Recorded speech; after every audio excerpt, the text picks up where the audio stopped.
Friends, मैं सरस्वती शुक्ला आप लोग को गति के नियम पाठ से गति, दूरी, विस्थापन, चाल, वेग, एक समान गति और समान गति पढ़ाने वाली हूँ।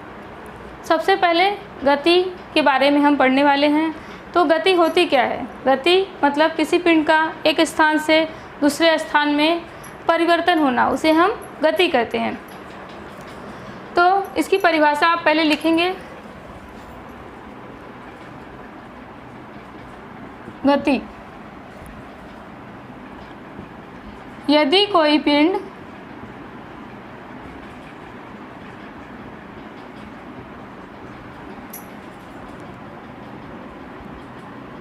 अपने चारों ओर स्थित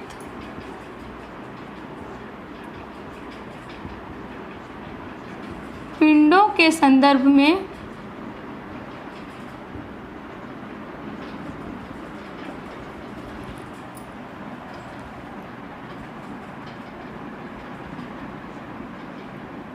निश्चित समय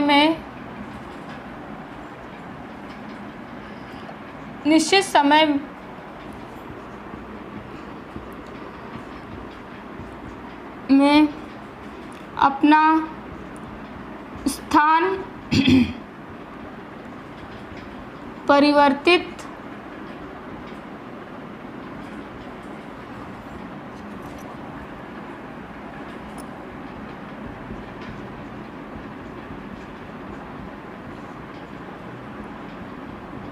करता है तो उसे पिंड की गति कहते हैं।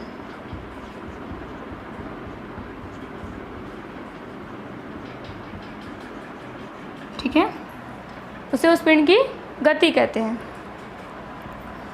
अब पिंड की स्थिर अवस्था क्या होगी? जब पिंड गतिशील मतलब वो एक स्थान से दूसरे स्थान पे जा रहा है। पिंड की स्थिर अवस्था होगी जब वह पिंड में स्थान परिवर्तन ना हो रहा हो, उसे हम क्या कहेंगे? पिंड की स्थिर अवस्था कहेंगे। तो हम लिखेंगे यदि उस पिंड का स्थान, यहाँ पे पिंड मतलब कोई भी वस्तु, पेन हो सकती है, कार हो सकती है, कुछ भी हो सकता है। यदि उस पिंड का स्थान परिवर्तन नहीं होता है तो उसे हम क्या कहते हैं? पिंड की स्थिर अवस्था कहते हैं।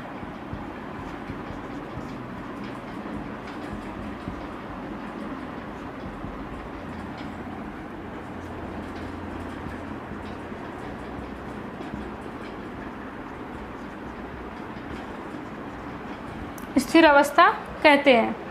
उदाहरण के लिए उड़ती हुई पतंग क्या कर रही है? एक स्थान से दूसरे स्थान पर जा रही है, मतलब वह क्या कर रही है? दूरी तय कर रही है, तो वह क्या होगी? गति होगी। ठीक है, जब कोई वस्तु रुकी हुई है, एक ही जगह पे रुकी हुई है, तो हम उसे क्या कहेंगे? वह पिंड स्थिर अवस्था में है। जैसे उदाहरण के लिए रुकी हुई गाड़ी चल नहीं रही है, रुकी हुई है, मतलब वह क्या है? वह पिंड क्या है? स्थिर अवस्था में है। ठीक है, यहाँ पे देखिए, मान लो बिंदु ए है और ए क्या है? बिंदु बी है। कोई पिंड अगर बिंदु ए से बिंदु बी तक की दूरी तय कर रहा है, तो उसे हम क्या कहेंगे? गतिशील पिंड कहेंगे। मान लो कि उस पिंड को पॉइंट ए से पॉइंट बी तक जाने में t समय लगता है और वह पॉइंट ए से बी तक का विस्थापन या दूरी कितना कर रहा है? s कर रहा है। ठीक है, तो गति क्या हो जाएगी? दूरी बटे समय। ठीक है, अब हम दूरी के बारे में डिटेल में जानेंगे। दूरी क्या होती है? उसके लिए सबसे पहले हमें दूरी की परिभाषा लिखनी होगी।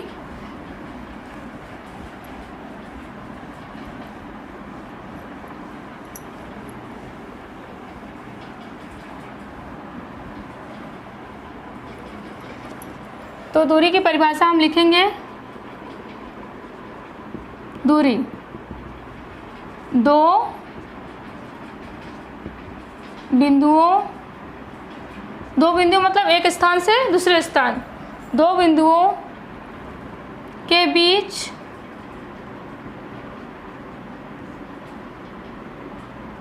गतिशील अवस्था में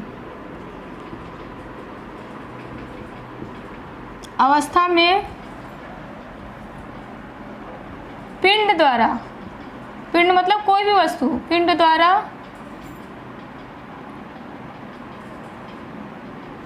तय किया गया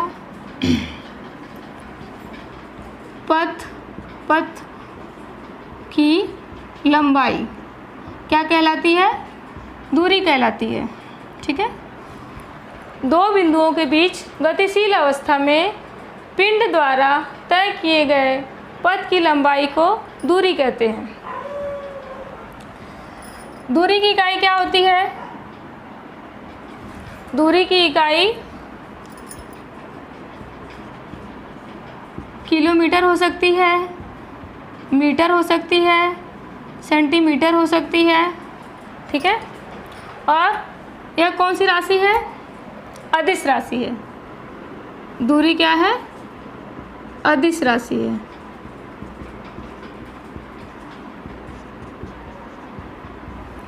ठीक है, मतलब इसमें परिमाण होता है लेकिन दिशा नहीं होती है। ठीक है, अब हम क्या समझेंगे? विस्थापन के बारे में। विस्थापन क्या होता है? सबसे पहले हम परिभाषा लिखेंगे, गतिशील अवस्था में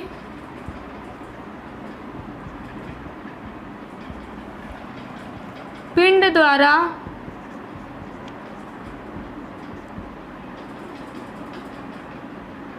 प्रारंभिक बिंदु मतलब स्टार्टिंग पॉइंट बिंदु तथा अंतिम बिंदु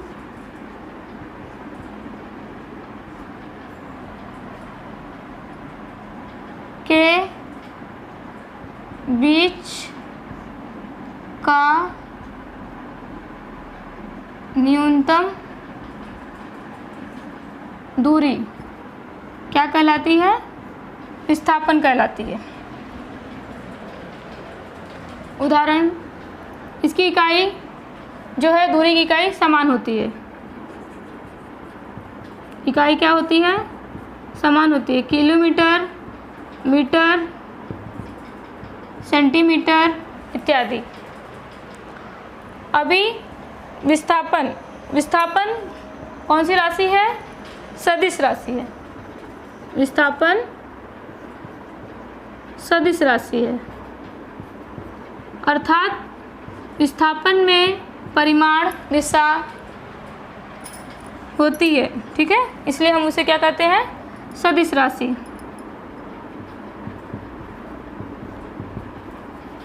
ठीक है, विस्थापन सदिश राशि है। यहाँ तक आप लोग को समझ में आया। अब मैं इसे आकृति द्वारा आपको समझाऊंगी, जिससे यह और आसान हो जाएगा आपके लिए। तो ध्यान दीजिए।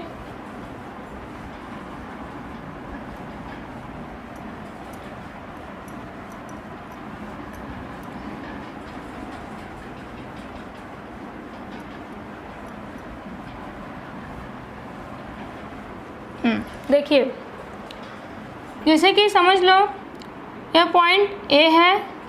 ठीक है, जो कि आपका स्कूल है। ठीक है, मान लो ये आपका स्कूल है एट पॉइंट ए पे। वहाँ से 500 मीटर की दूरी पर शॉप है।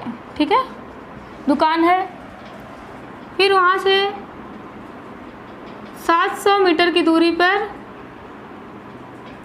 आपके फ्रेंड का घर है। ठीक है, फ्रेंड का घर है। समझ में आ रहा है यहाँ तक? इसे हम पॉइंट सी बोलेंगे, ठीक है। अभी मान लो पॉइंट डी, ठीक है, जो पॉइंट डी है, जो कि आपका समझ लो घर है, ठीक है, मान लो यह आपका घर है। तो यदि मैं कहती हूँ कि पॉइंट ए से आपको डी तक जाना है, तो आप दो तरीके से जा सकते हो। पहला तरीका क्या है, पहले आप ए से बी जाओगे, फिर बी से सी जा सकते हो, और बी से डी सी से डी जा सकते हो, ठीक है। ए से बी, बी से सी और सी से डी, इतना लंबाई तय करके आप डी स्थान पर पहुंच सकते हो।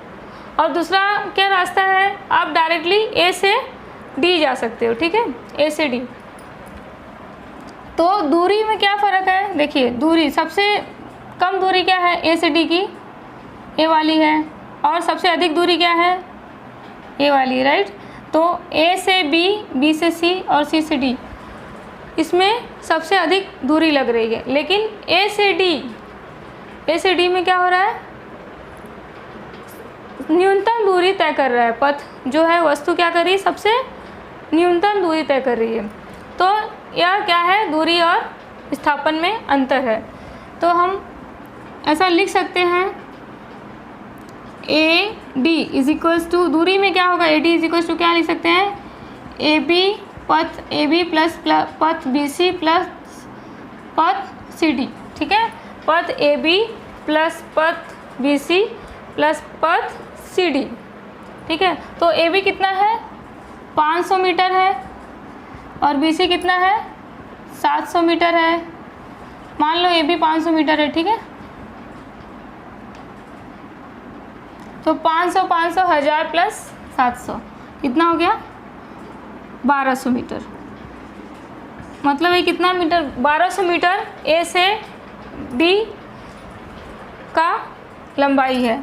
अगर हम विस्थापन की बात करते हैं, ठीक है, अगर हम विस्थापन की बात कर रहे हैं, तो विस्थापन का मतलब क्या होता है, पिंड द्वारा तय की गई न्यूनतम दूरी, ठीक है। तो विस्थापन में एडी क्या हो जाएगा,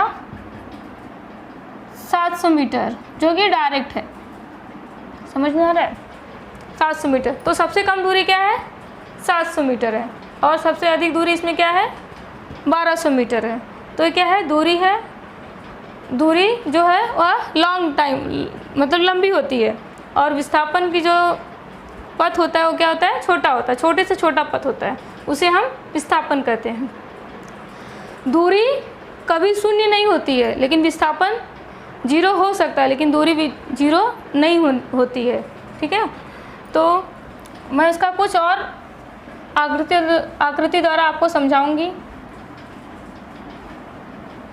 देखिए, अब मैं आपको एक एग्जांपल ऐसा दी जिसमें विस्थापन, क्या नाम है इसका, विस्थापन और दूरी दोनों तय कर रहे हैं। अभी हम एक और आकृति समझाएंगे आपको। मान लो कि कोई पिंड ए स्थान से जा रहा है और वह पुनः ए स्थान पे आ जा रहा है, ठीक है, इसी पॉइंट पे आ जा रहा है, सेम पॉइंट ए से फिर ए में आ रहा है। तो इसका मतलब क्या हुआ, जिस स्थान से वह पिंड चलना शुरू किया था, अंत में उसी स्थान पे आकर रुक जा रहा है। तो इसकी दूरी क्या होगी, उसकी दूरी होगी यहाँ से लेके यहाँ तक की जो लंबाई होगी उसे क्या कहेंगे, दूरी कहेंगे। वृत्त की परिधि जो होगी वह उसकी दूरी हो जाएगी। लेकिन उसका विस्थापन क्या होगा, विस्थापन उसका 0 होगा, क्योंकि एक पॉइंट के बीच में 0 का अंतर है।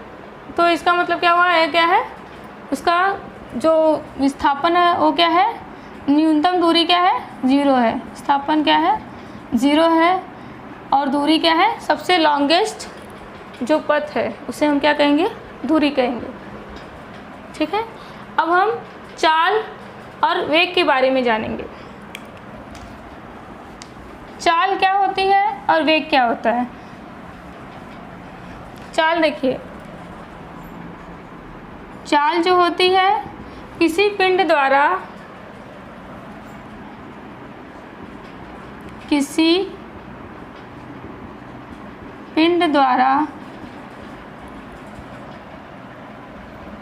किसी पिंड द्वारा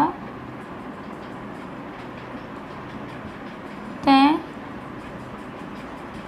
किया गया पथ, ठीक है, किसी पिंड द्वारा तय किया गया पथ क्या कहलाता है? चाल कहलाता है। तो आप देख सकते हैं जब हम कोई पिंड है एक स्थान से दूसरे स्थान पर जाता है तो क्या होता है? उसके स्थान में परिवर्तन होता है। तो इसका फॉर्मूला क्या हो जाएगा? ध्यान दीजिए, इसकी फॉर्मूला देखिए क्या होगा? तय किया गया पथ, या तो दूरी बोलेंगे, तय की गई दूरी बट्टे लगा हुआ समय क्या कहलाएगा?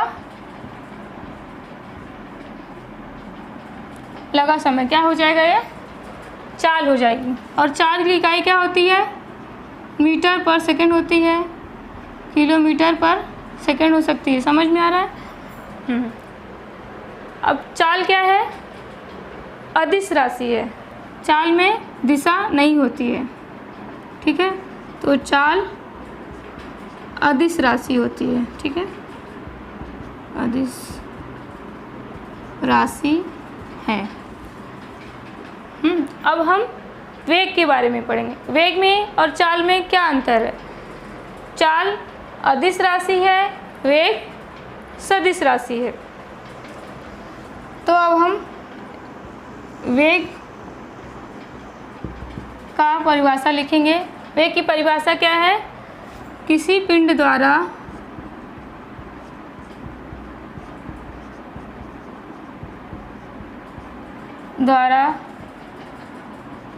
निश्चित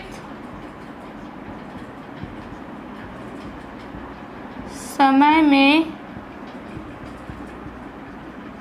एक ही दिशा में तय किया गया विस्थापन क्या कहलाता है? वेग कहलाता है। तो हम वेग का फॉर्मूला लिख सकते हैं। वेग इज इक्वल्स टू विस्थापन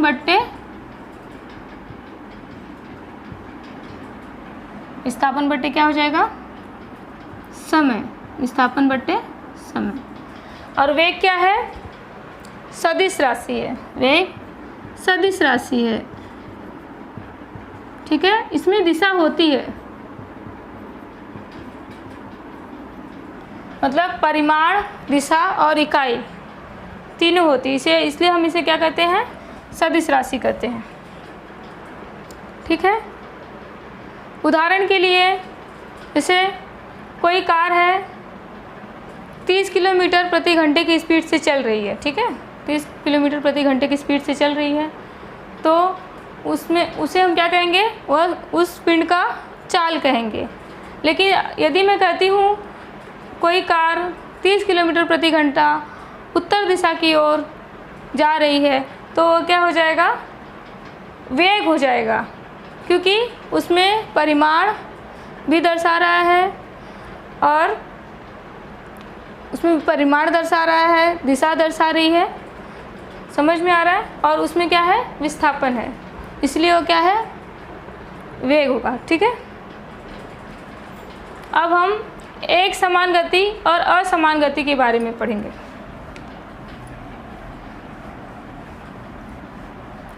आपने गति के बारे में अच्छी तरीके से समझ लिए। गति क्या होती है? किसी पिंड में स्थान में परिवर्तन जो होता है उसे हम गति कहते हैं। तो गति के दो प्रकार हैं यहाँ पे, एक समान गति और असमान गति। गति का दो प्रकार है। अब गति के दो प्रकार हम पढ़ेंगे। पहली है एक समान गति, दूसरा क्या है? असमान गति।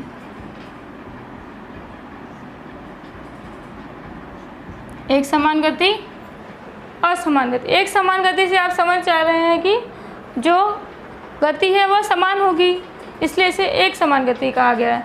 असमान का मतलब होता है जो गति समान ना हो, उसे क्या कहेंगे? असमान गति कहेंगे।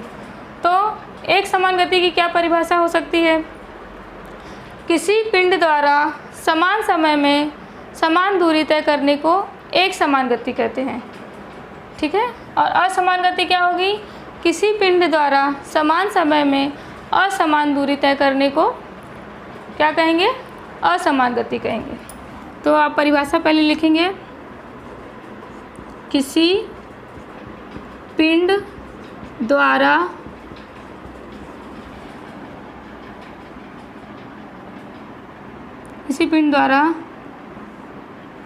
निश्चित, या निश्चित बोल सकते हैं या तो हम समान समय बोल सकते हैं। ठीक है, निश्चित समय में समान दूरी तय करने को हम क्या कहते हैं? एक समान गति कहते हैं। और यहाँ पे देखिए, किसी पिंड द्वारा निश्चित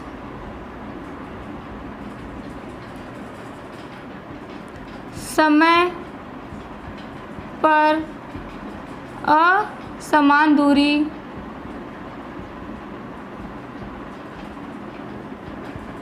तय करना क्या कहलाता है? असमान गति कहलाता है। ठीक है, यहाँ तक आपको समझ में आ गया। अब हम इसका कुछ उदाहरण लेंगे। जैसे एग्जाम्पल के लिए, कोई व्यक्ति है, ठीक है, कोई व्यक्ति है, वह हर 30 मिनट में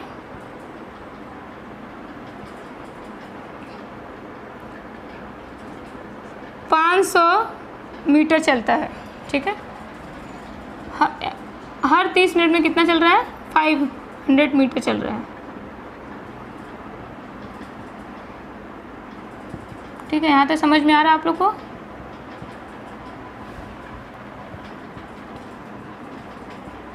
तो इसका मतलब क्या हुआ कि टाइम भी समान है और दूरी भी समान है।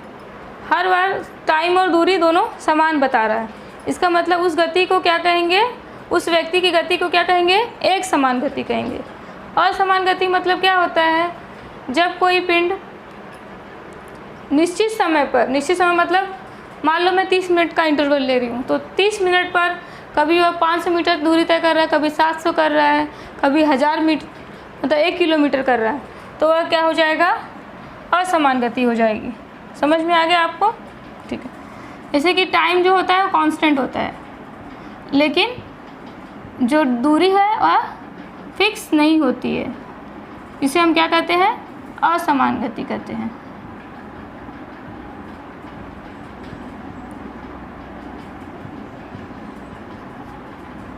ठीक है,